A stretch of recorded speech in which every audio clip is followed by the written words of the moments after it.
E o Edinho, vem cá, Edinho e Gisele. Edinho e Gisele são pastores. Quantos mais estamos visitando hoje? Dá um tchau assim pra mim. Que Deus te abençoe. Em nome de Jesus, sejam bem-vindos. Ok? Subam aqui. Esse casal é um casal de amigos, um casal que tem, assim, a gente tem andado junto, não tão junto, mas junto, né? Edinho, eu conheci ele através do Willi, e depois ele foi para Curitiba, da igreja de Osasco. Eu estive na sua igreja lá em Osasco, e depois ele foi para Curitiba, e hoje ele é um dos pastores lá do Ministério da Igreja do Nazareno, em Curitiba, tá certo? Quadrangular. Quase. Quadrangular. E eu falei que era do Nazareno para outras pessoas, depois eu corrijo. Igreja quadrangular. E a sua esposa Gisele, e eles tiveram Giselda. Quadrangular, Giselda, Nazareno, Gisele. Tá tudo certo. Você é Edinho? Muito prazer, eu sou o Washington. Nessa altura eu tenho que confirmar tudo.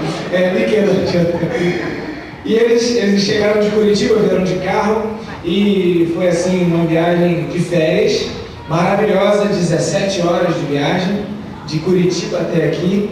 Uma das paradas que eles ficaram por causa das chuvas, por causa da enchente, foram 3 horas parados dentro do carro, um tempo de tratamento, um tempo de meditação, um tempo assim de entrega nas mãos, de comunhão com a família, de oração, enfim. E eles chegaram bem, e eles estão de férias. Eu pedi para ele que ele me ligasse quando estivesse aqui pelo Rio. E ele então me ligou e falei: Edinho, vai lá na igreja. Ele esteve pregando aqui já. Qual se lembra do pastor Edinho aqui? Isso. Um bom número, né? Ele veio aqui, a igreja ainda era o teto sem esse forro, o chão era ainda branco, não tinha, a parede era a parede da Fernanda, o Rolandinho gostava da parede ali, né, que tinha um estragado, as cadeiras eram brancas, eu tinha cabelo, faz tempo, né? Mas eles são um casal do Senhor, nós queremos recebê-los e queremos pedir ao Senhor que fale através desse casal, né? Que Deus abençoe poderosamente a sua vida, Gisela, a sua vida, Dinho, que vocês sejam usados pelo Senhor. Amém? Vamos orar, queridos. Muito obrigado, Senhor, pela tua força, pela tua alegria e pela presença do teu Espírito que se move de várias maneiras aqui nessa noite. Muito obrigado pelo ambiente de liberdade, de graça, pelo ambiente de paz que envolve as nossas vidas e que nós encontramos em Ti. Agora, Senhor, eu te peço que toda a capacitação, toda a força, toda a revelação, toda a direção, toda a tua unção venha sobre a vida deste casal, especificamente sobre a vida do pastor Edson, para que ele seja, ó Deus, um instrumento nas tuas mãos, para, ó Deus, trazer da tua parte para nossos corações e que possamos, ó Pai, ainda mais receber uma nova porção de Ti nessa noite. Nós te agradecemos pela vida do teu servo, pastor, e, ó Deus, te louvamos pela presença dele aqui nessa noite. Em nome de Jesus. Amém, Senhor. Amém. Deus abençoe. Boa noite, irmãos. Paz seja convosco também. O pastor Ângelo, quando ele se atrapalha com nomes e datas e coisas assim, eu já não me assusto com nada, porque no primeiro contato que nós tivemos lá no ILE, nós éramos do mesmo grupo de estudo. Ficamos uma semana juntos, usando um crachá deste tamanho. E ele passou uma semana me chamando de Serginho. Então, eu não me assusto com mais nada que ele passa, né? Errar a igreja, errar o nome da esposa, o nome dos filhos, está tudo no pacote da amizade, está tudo certo, amém?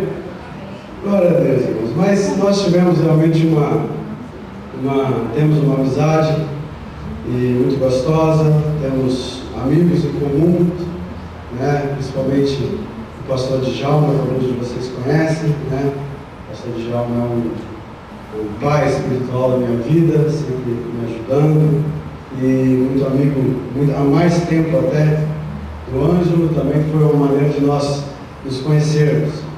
E eu estava lendo ali o tema, o pastor Ângelo comentou comigo, ali em cima, sobre o tema do ano e tudo mais, e eu havia separado um texto, separado uma mensagem, para trazer aqui para os irmãos, e sem querer fazer propaganda, né, vai ficar para uma outra, porque obedecendo ao que Deus colocou no meu coração, eu quero compartilhar algo que tem uma palavra que Deus tem falado muito ao meu coração. Eu ministrei essa palavra em 8 ou 9 terças-feiras no culto que nós temos lá de ensino bíblico e oração. E essa palavra tem falado muito, tem se repetido muito no meu coração. E quando eu estava aqui no momento do louvor, no momento que nós estávamos louvando ao Senhor, me veio esse texto. Eu gostaria que você abrisse o salmo mais conhecido da face da terra, o Salmo 23. Salmo com certeza mais conhecido.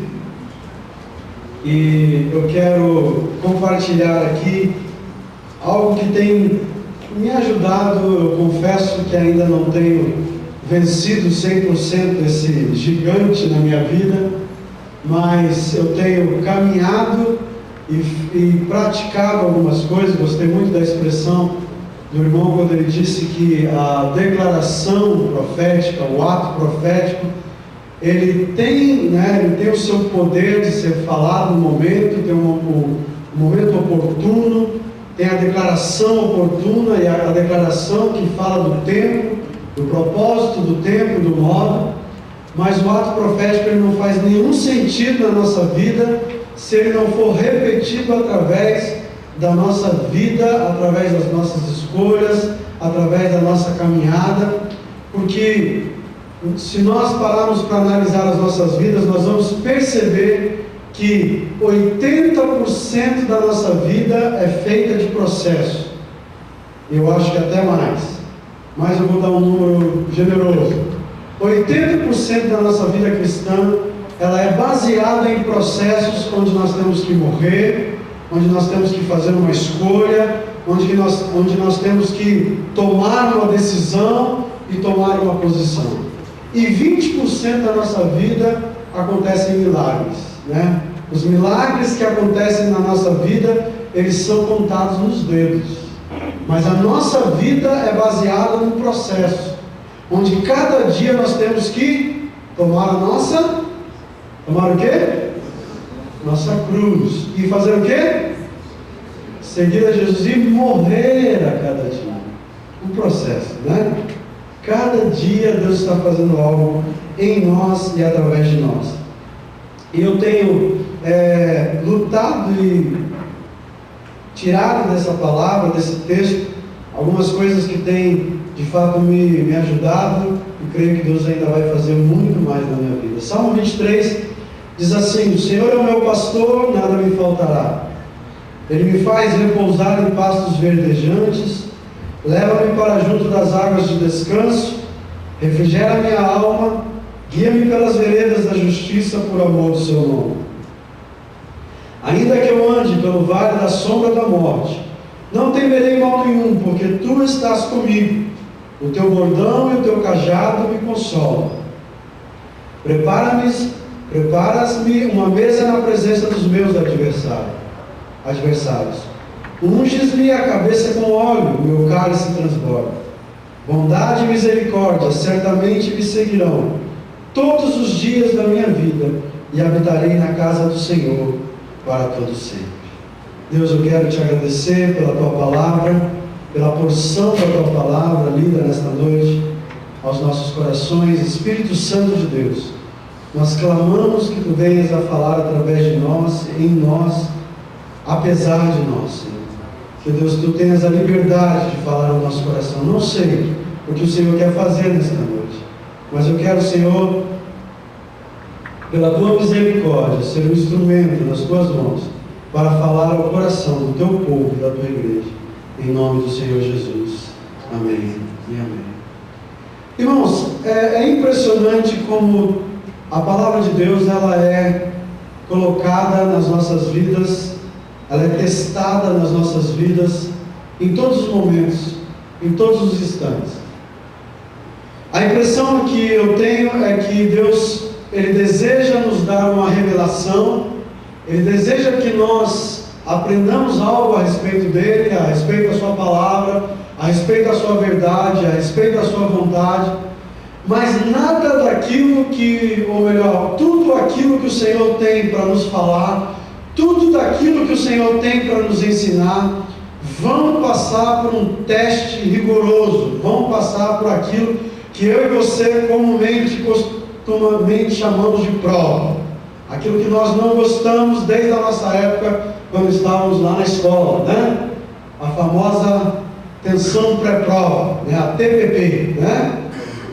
Sempre que Deus nos ensina algo, sempre que Deus nos revela algo, aquilo que Deus nos revelou, aquilo que Deus nos ensinou, vai ter um momento onde isso vai passar por um momento de prova, de luta, onde nós vamos ter que encarar essa verdade, e dentro dessa realidade de prova, nós vamos descobrir a revelação daquilo que Deus nos ensinou, daquilo que nós percebemos na sua palavra, mas também nós vamos descobrir quem nós somos em relação a essa revelação, e aquilo que eu e você precisamos mudar para que essa revelação se torne vida na minha vida e na sua vida. Quem já passou por isso aqui, diga amém. Eu não estou sozinho, então, né? Glória a Deus. Já dá para a gente dar as mãos e caminhar na mesma direção. Muitas vezes nós escutamos algo da parte de Deus, aprendemos algo da parte de Deus, e quando se trata do discurso, da oratória, da palavra, da mensagem, né? Quando se trata da parte dialética da coisa, nós achamos lindo, nós achamos maravilhoso, nós anotamos, nós desenhamos na nossa Bíblia, nós pintamos de amarelo, de azul, de verde, de tudo quanto é cor, para que aquilo fique visível e nos chame a atenção, e nós achamos lindo quando lemos um livro, quando ouvimos alguma coisa, quando escutamos a mensagem, quando ouvimos até numa história através de um filme, mas as coisas perdem a cor quando elas se tornam a realidade da nossa vida, quando elas vêm para o campo da vida, da prática, da luta diária. Eu costumo dizer que quando nós lemos a Bíblia e colocamos um pouco de emoção na nossa leitura, na leitura bíblica, a Bíblia ela começa a ter, e nós começamos a ver cores diferentes, né? Quando você coloca um pouco mais de emoção, você vê o vermelho, você vê o sangue, você vê o amarelo, você vê o verde, você vê o azul, você vê a escuridão, porque na verdade a Bíblia, embora seja um livro doutrinário de ensino, ela é um livro cheio de emoções. Então quando nós tomamos os conceitos da palavra de Deus e vemos os conceitos e vemos aquilo que a palavra de Deus diz na nossa vida diária, as coisas ficam difíceis. É verdade ou não? Não é assim ou não? Quando você ouve, por exemplo, alguém pregando sobre preocupação, quando você escuta essa palavra, parece ser tão gostoso, parece ser tão fácil. Eu vou sair daqui, nada vai me abalar, eu sou um vencedor, né? E aí você entra no seu carro e sai, na primeira esquina você enfrenta uma dificuldade, a impressão que dá é que tudo caiu por terra, porque a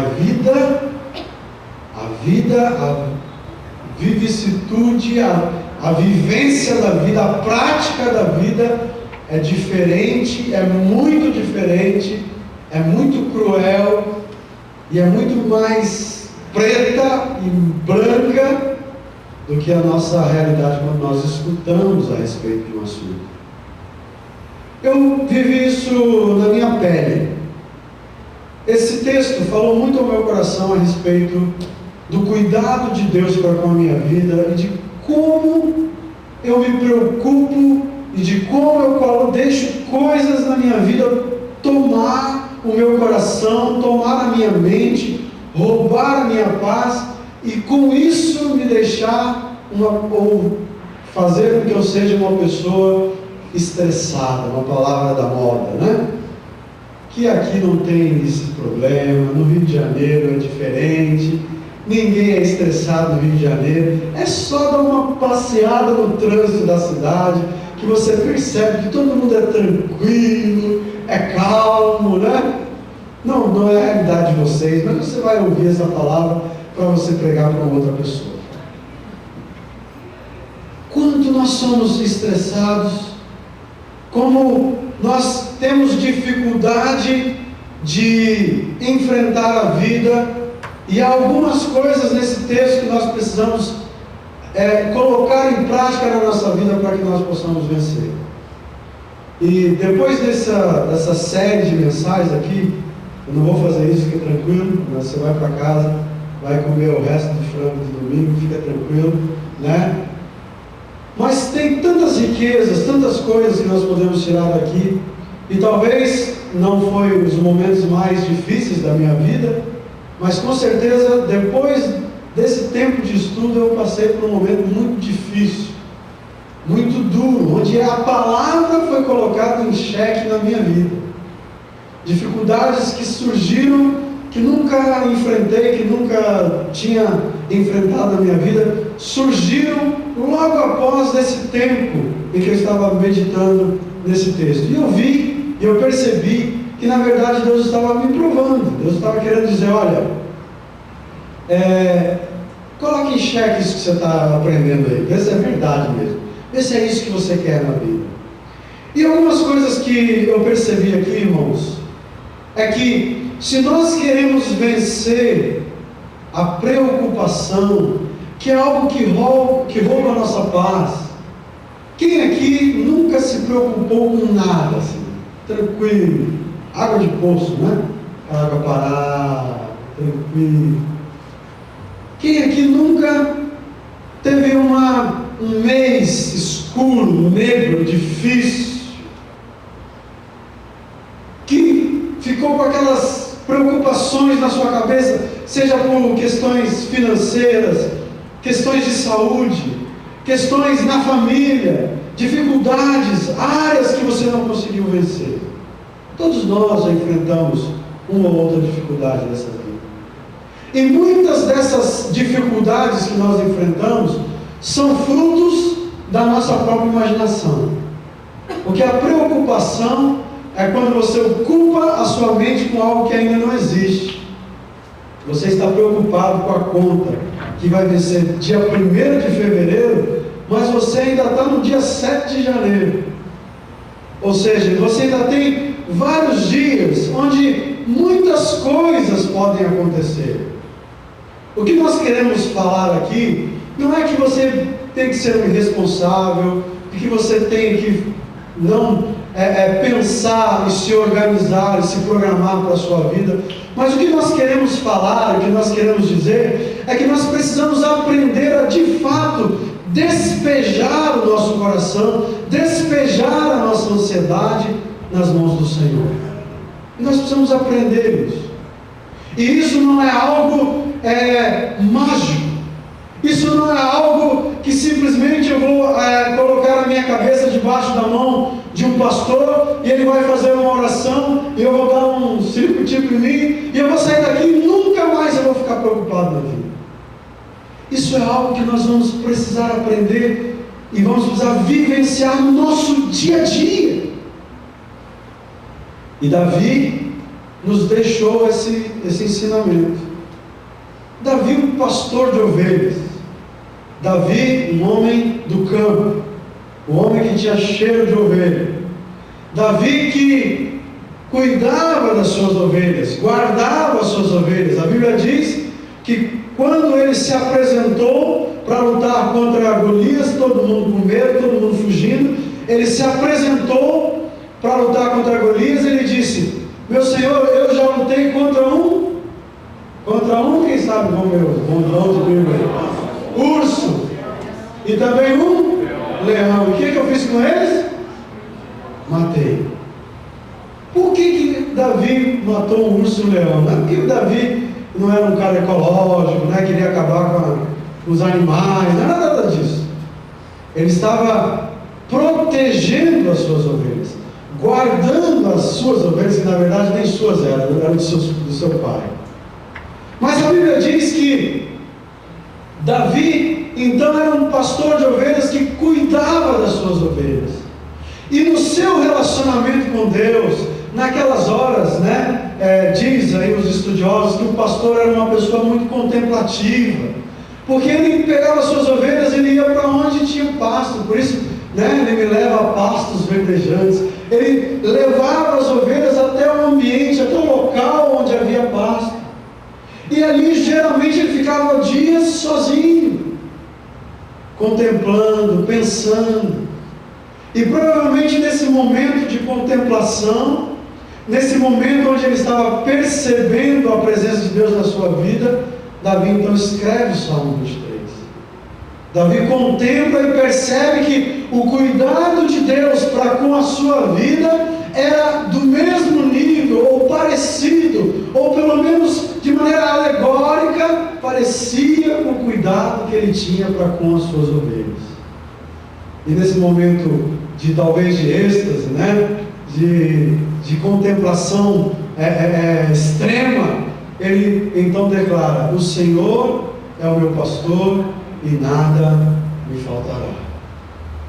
E eu vejo que quando Davi percebe a presença de Deus, ele já nos deixa dois ensinamentos profundos e tremendos para a nossa vida, que nessa correria, que nessa loucura, que nesse estresse da nossa vida, que nessa falta de contemplação, que nesse desejo, nessa obrigação de trazermos resultados, de trazermos números, de darmos resultados na empresa, de darmos resultados em casa, de darmos resultados nisso, de darmos resultados naquilo, dessa competitividade desse mundo, onde o meu carro já está mais feinho do que o carro do vizinho, então eu preciso trabalhar para ter um carro melhor do que o do vizinho, ou pelo menos do mesmo nível.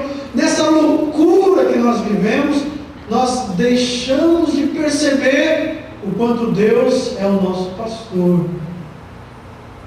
O quanto Deus é o nosso pastor, o quanto Deus cuida de nós. E então nós vivemos uma vida muito mais pelo nosso braço, muito mais pela nossa força, muito mais por aquilo que é, pela minha capacidade, pelo que eu sei, pelo que eu conquisto, pelo aquilo que eu vou vencer, do que aquilo pelo qual Deus vai fazer através da minha vida, porque Ele é o meu pastor. E aí, no versículo 1, ele deixa dois ensinamentos importantes. E o primeiro ensinamento que ele nos deixa é o seguinte: o Senhor não pode ser o meu pastor se o meu pastor não for o meu Senhor. O primeiro ensinamento que Jesus deixa, que Davi deixou para nós. O Senhor não pode ser o meu pastor enquanto o meu pastor não for o meu Senhor. A ideia, a visão de termos o Senhor como pastor, ela muitas vezes entra e passa pelo caminho daquele que me abençoa, daquele que me dá presente, daquele que vê a minha necessidade ou aquilo que eu acho que é necessidade, porque muitas coisas são necessidades que nós criamos, que nós formamos, que nós fazemos. Ela passa muito mais pelo fato de eu entender o senhorio de Deus na minha vida do que eu entender o Deus que é apenas aquele que presenteia. Nós olhamos muitas vezes para o texto de o Senhor é o meu pastor, pensando naquilo que o Senhor pode fazer, mas nós não olhamos muitas vezes para esse texto no prisma, na ótica de que o Senhor é o meu pastor e como Ele é Senhor da minha vida, como Ele se manifesta como Senhor da minha vida, como eu o entendo como Senhor da minha vida. Porque muitas vezes, irmãos, muitas vezes nós entramos em covas de leões, onde Deus não nos prometeu que iria nos tirar de lá. Não é verdade? Muitas vezes nós entramos em situações, nós entramos em fornalhas de fogo que não foram levadas por Deus para que eu estivesse lá, mas fui eu que criei. E quando eu criei, eu não me lembrei de perguntar ao meu Senhor o que Ele achava disso. O Senhor é o meu pastor. E Ele não pode ser meu pastor se Ele não for o meu Senhor.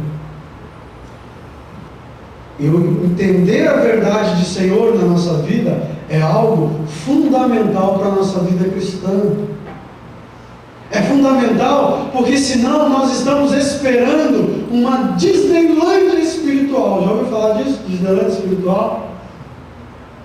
Às vezes nós estamos vivendo um cristianismo de Disneylândia espiritual.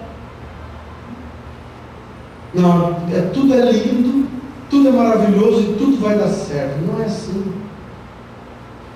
É meio que um cristianismo hollywoodiano. No final, o mocinho vai vencer. Mas na vida real, nem sempre o mocinho vence. Na vida real tem injustiça. Na vida real você é injuriado. Maltratam a sua vida, mentem contra você. Essa é a vida real. É por isso que Jesus, no seu ensinamento em Mateus capítulo 5, no Sermão do Monte, ele diz assim: quando isso acontecer com vocês, pulem de alegria, regozijai-vos. Porque essa é a vida real. A vida real é aquela que Jesus disse lá na oração sacerdotal, quando ele diz assim: eu vos enviarei como ovelhas no meio dos lobos. Essa é a vida real. E na vida real, nós precisamos entender que para o Senhor ser o meu pastor, Ele precisa ser o meu Senhor. O Senhor da minha vida. O dono da minha vida. Eu não manieto, eu não manipulo. Eu não faço beicinho para o meu Senhor. Esse mês o Senhor me abençoou, não vou dar um dízimo. Esse mês o Senhor me abençoou, não vou na igreja. O pastor vai sentir minha falta e vai ligar. Aqui não tem isso, só em outras igrejas. Eu só estou usando um exemplo. O Senhor é o meu pastor. O que o Senhor pensa a respeito de mim? O que o Senhor quer a respeito da minha vida? Ele é o meu pastor.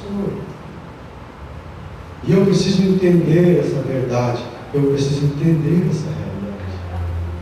A segunda coisa que nós precisamos aprender nesse primeiro versículo é que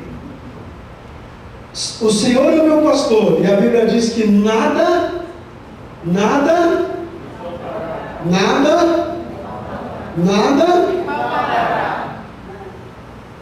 tem uma versão que diz: o Senhor é meu pastor e eu não sentirei falta de nada. A impressão que dá é que a gente sente falta de tudo, porque o Senhor ainda não é o centro da nossa vida. Se Ele está comigo, eu não preciso de mais nada. O que vier depois de Jesus é lucro. É a cerejinha, eu não gosto. O moranguinho em cima do chantilly. Mas Davi nos deixa um ensinamento muito interessante. Ele diz assim: nada me faltará. O segundo ensinamento que eu percebo nesse texto é o seguinte: eu não sentirei falta de nada se eu apresentar diante de Deus tudo. Deixa o teu dedinho aí em Salmo 23 e vai comigo em Filipenses,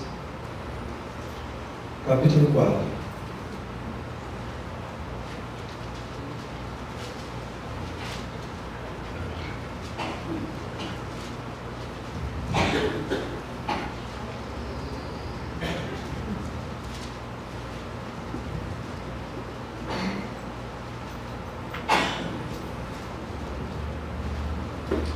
Filipenses capítulo 4.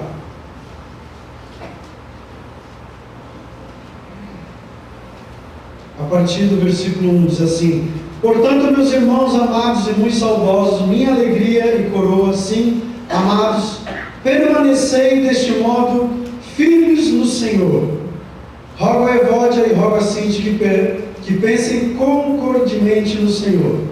A ti, fiel companheiro de jugo, também peço que as auxilies, pois juntas se esforçaram comigo no Evangelho, também com Clemente e com os demais cooperadores meus, cujos nomes se encontram no livro da vida.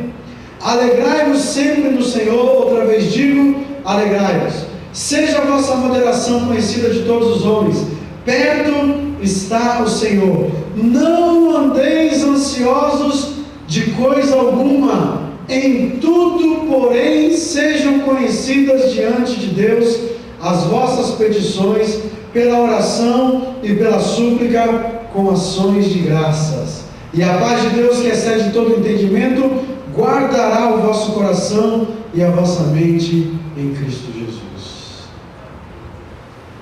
Eu não sentirei falta de nada se eu aprender a colocar tudo nas mãos do Senhor. Sabe o que acontece, irmãos? A nossa vida cristã, na nossa vida cristã, nós temos ferramentas poderosas.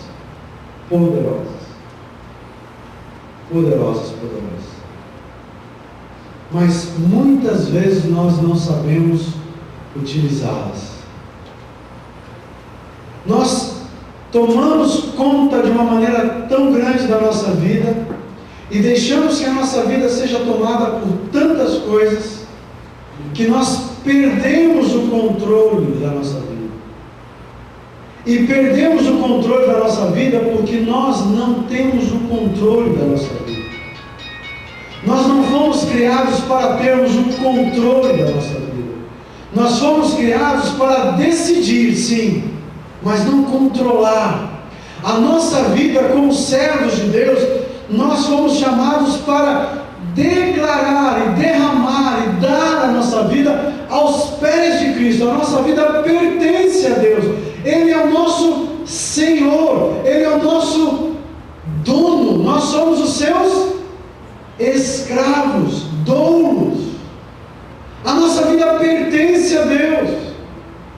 Só que nós vivenciamos, nós temos uma realidade da palavra de Deus, uma ferramenta da palavra de Deus, que diz que eu e você somos escravos do Senhor, que Ele é quem cuida de nós, que Ele é o nosso dono, que Ele é o nosso Senhor. Mas como vida, como prática, nós tomamos as rédeas da nossa vida. E a Bíblia diz que eu e você não precisamos andar ansiosos por coisa alguma. Como que eu vou experimentar o que eu não sentirei falta de coisa alguma? Como eu vou experimentar e nada me faltará? A hora que eu aprender que eu não preciso ser ansioso, porque eu tenho uma ferramenta poderosa diante de Deus, que se chama oração. Amém? Amém. E às vezes, irmãos, nós temos uma visão a respeito de oração, de certa maneira até equivocada. Porque nós sabemos, como conceito, como palavra, que Deus conhece e sabe de todas as coisas. Amém ou não amém? Amém. Deus conhece a sua vida? Amém. Desde o dia que você nasceu? Amém. Antes de você nascer? Amém. Deus sabe de todas as coisas. Deus é o seu pai, sim ou não? Sim. E como pai, Ele gosta de dar boas coisas aos filhos? A Bíblia diz que sim. Se nós que somos maus sabemos dar boas coisas aos nossos filhos, quanto mais o nosso Pai Celestial nos dará. Essa é a verdade. Agora, a oração, irmãos, às vezes porque nós conhecemos essa verdade, porque nós conhecemos essa realidade, de que Deus sabe de todas as coisas, de que Deus conhece todas as coisas, de que Deus já sabe da minha necessidade, já sabe daquilo que eu preciso, muitas vezes nós não oramos, porque afinal de contas Deus já sabe, Deus já conhece, Deus sabe da minha necessidade. Mas irmãos, aprenda o princípio que Deus quer deixar para nós. Entre tantas coisas que a oração significa, entre tantas as coisas que a oração faz, uma das coisas mais importantes é que a oração nos ensina e a oração nos deixa menos ansiosos. A oração é um óleo de cura na nossa vida. Se você não tem, obviamente você tem, se você não tivesse nenhuma outra razão para orar, saiba que a oração tem o poder de curar a ansiedade do seu coração. É isso que esse texto está dizendo. Ele está dizendo assim, ó, não andeis ansiosos de coisa alguma. E aí ele dá um antídoto, ele dá o remédio. Ele diz, em tudo sejam conhecidas diante de Deus as vossas petições pela oração e pela súplica com ações de graça. É cura, meu. Esse mês está difícil, vou colocar diante de Deus. Eu tenho uma situação difícil na minha casa, vou colocar diante de Deus. O meu filho que está assim, vou colocar diante de Deus. Tal coisa, meu esposo, a minha esposa, o trabalho, a luta, aquilo e aquilo outro. Não adianta você reclamar, não adianta você murmurar. A murmuração é o contraponto da ação de graças. A murmuração é o caminho contrário de dar ação de graças, de ter um coração grato. Quando você não agradece, quando você não entrega, quando você não ora, quando você não suplica, você murmura. Porque Deus não faz nada comigo. Que Deus não responde minhas orações. Eu sou um infeliz. Deus faz no fulano, Deus faz no ciclano, mas não faz na minha vida. Meu irmão, apresenta diante de Deus com oração e súplica. Chora na presença de Deus, derrama a sua vida na presença de Deus. E a Bíblia diz no versículo 7 que a paz de Deus, que excede todo entendimento, guardará o vosso coração. Que realidade, que desejo. Por isso que a Bíblia diz, né, que a palavra de Deus é mel, né, que dá vontade de comer esse negócio aqui. Porque quantas vezes a gente sente o coração turbulento, a confusão, às vezes a impressão que dá que você não sabe nem onde pegar. Que decisão tomar? Para que lado? E a Bíblia diz que se eu e você aprendermos a orar, nós vamos deixar de ser ansiosos. Talvez a gente vá parar de tomar aqueles remédios, né? Talvez a gente vai comer com mais qualidade. Talvez a gente vai dormir com mais qualidade, né? Aquele sono do justo, né? Sono gostoso. Que nós vamos aprender a colocar as coisas nas mãos do Senhor. Volta lá para o Salmo 23. Não quero cansar você. Mas eu quero trazer só mais um conceito aqui. Isso aqui vai longe. Só mais um conceitozinho. Eu quero que você pule para o versículo 4. Salmo 23, versículo 4, diz assim: ainda que eu ande pelo vale da sombra da morte, não temerei mal nenhum, porque tu estás comigo. Esse talvez, de todo esse texto, todas essas verdades que há aqui, tantas coisas maravilhosas, leva-me para junto das águas de descanso. Quem não quer isso? Refrigera minha alma. Quem não quer isso? Preparas uma mesa na presença dos meus adversários. Deus prepara a mesa, mas nesse lugar que Ele prepara, Ele nos unge com óleo, né? Usa a minha cabeça com óleo. Tantos conceitos lindos. Mas esse conceito aqui, particularmente, eu gosto muito. Ainda que eu ande pelo vale da sombra da morte. Irmãos, o vale da sombra da morte, que nós conhecemos e olhamos só do ponto de vista de morte, na verdade ele era um vale de verdade, né? Que existia em Israel. E esse vale ele era tão profundo, que lá no vale nunca batia sol. Por isso o vale da sombra da morte. E era um vale que muitas vezes, comumente, os pastores passavam por esse vale para levar as ovelhas para beber uma água, para comer um pasto verdejante do outro lado. Era um vale mesmo que não batia sol, e por não bater sol, por ser tão profundo, não batia sol e ali era escuro. Mas o pastor, ele sabia como andar por aquele lugar, ele conhecia naquele lugar.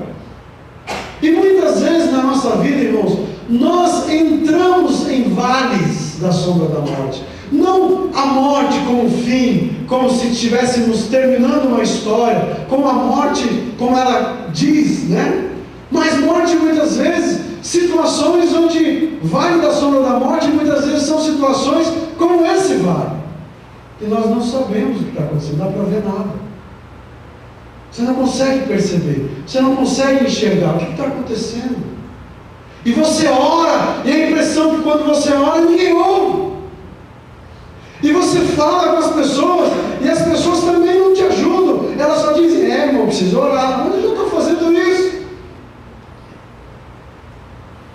E você não sabe qual a decisão que você vai tomar. Porque você não consegue enxergar na porta. Porque você está no vale da sombra da morte. O que nós precisamos aprender quando entramos em vale como esses? Que o Senhor está comigo. O Senhor é o meu pastor. E por ele ser o meu pastor, muitas vezes ele vai ter que usar o bordão e o cajado. Sabe por quê, irmãos? Se nós apagássemos todas as luzes aqui agora, e disséssemos assim, alguém gritasse assim, fogo! O que vocês acham que ia acontecer? Mas tudo escuro, o que ia acontecer? A gente ia se machucar mesmo. Porque nós íamos entrar em pânico, em desespero. É isso que acontece conosco quando nós entramos no vale da sombra da morte. Nós entramos em pânico,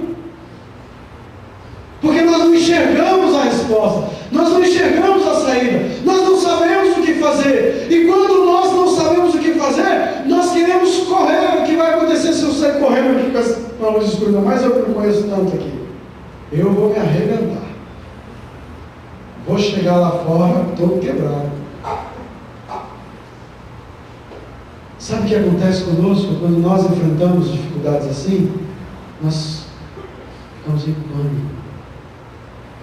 E quando nós entramos em pânico, Deus precisa pegar o seu cajado e quebrar nossa perninha. Porque quando Ele quebra a minha perninha de ovelha, não dá mais para correr. Não dá mais para ficar desesperado.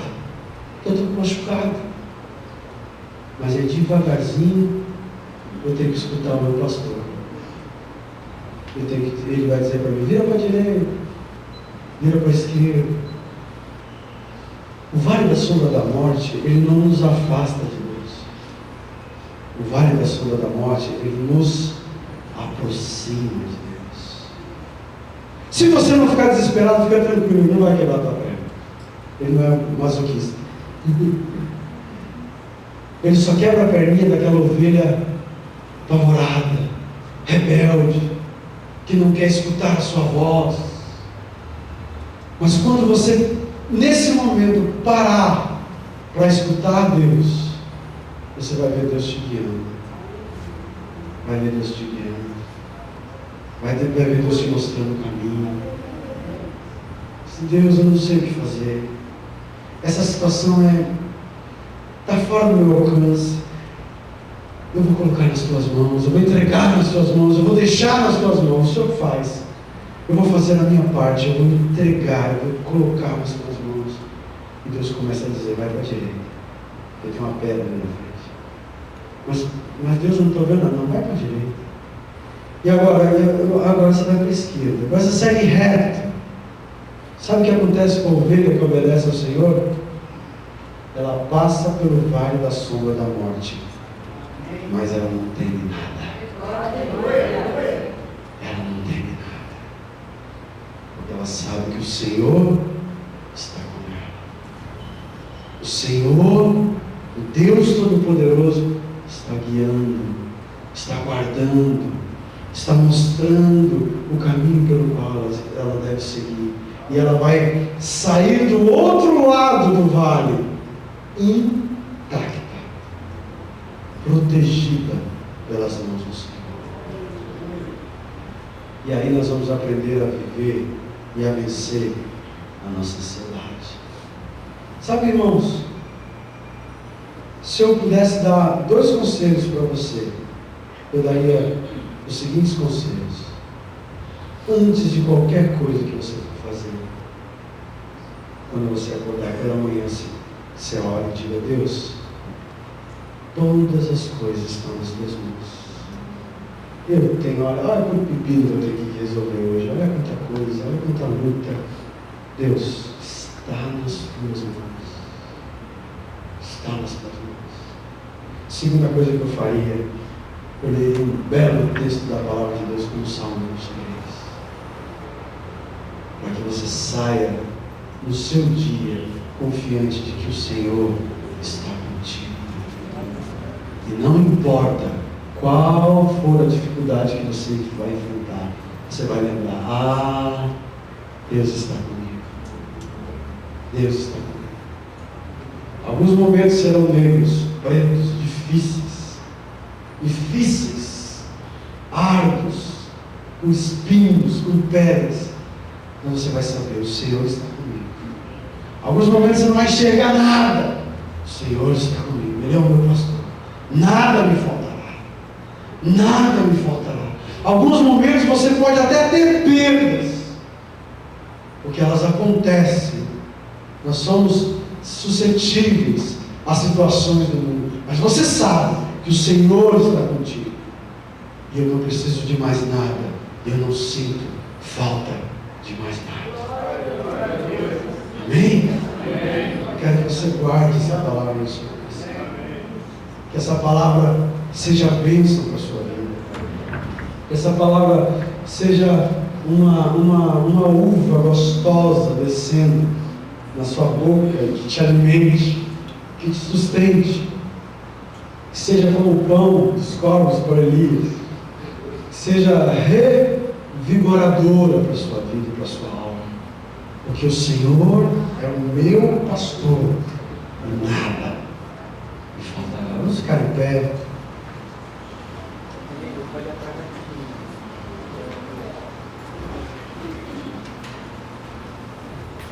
Aleluia, Jesus. Deus, obrigado pela tua palavra. Deus, eu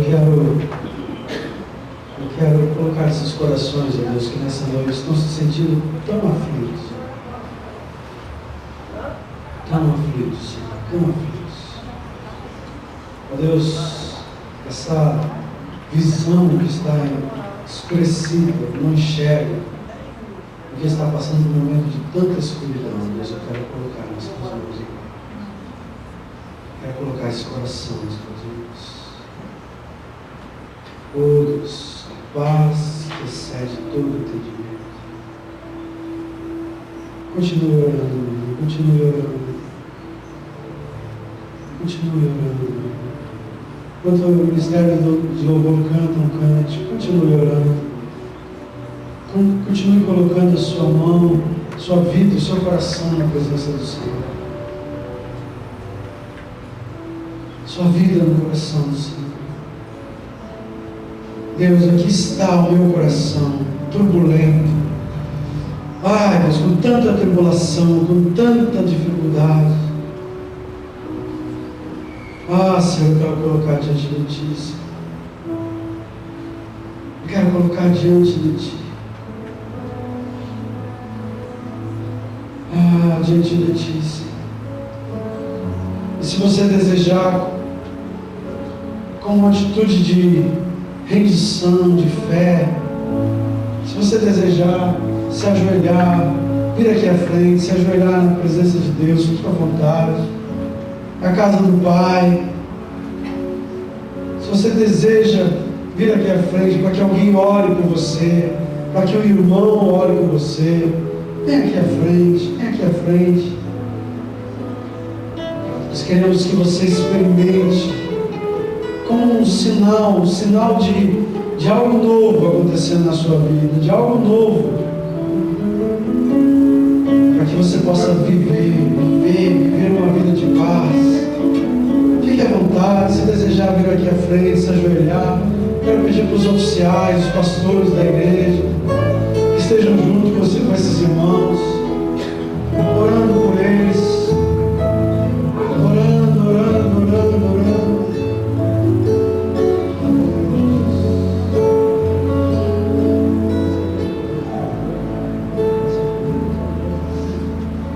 Aleluia. Continue orando, meu irmão. Se você desejar vir à frente, venha, tenha liberdade. Nós queremos orar por você, nós queremos declarar a bênção do Senhor sobre a sua vida. Oh, aleluia, Jesus.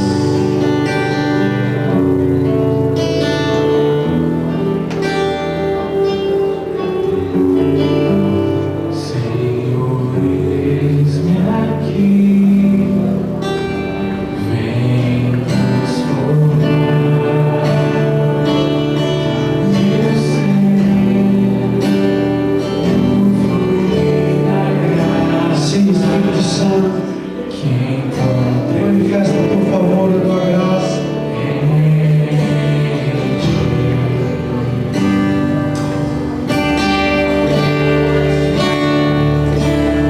Derrama a tua graça. Nós queremos orar na tua presença, Senhor. Derramar a nossa vida.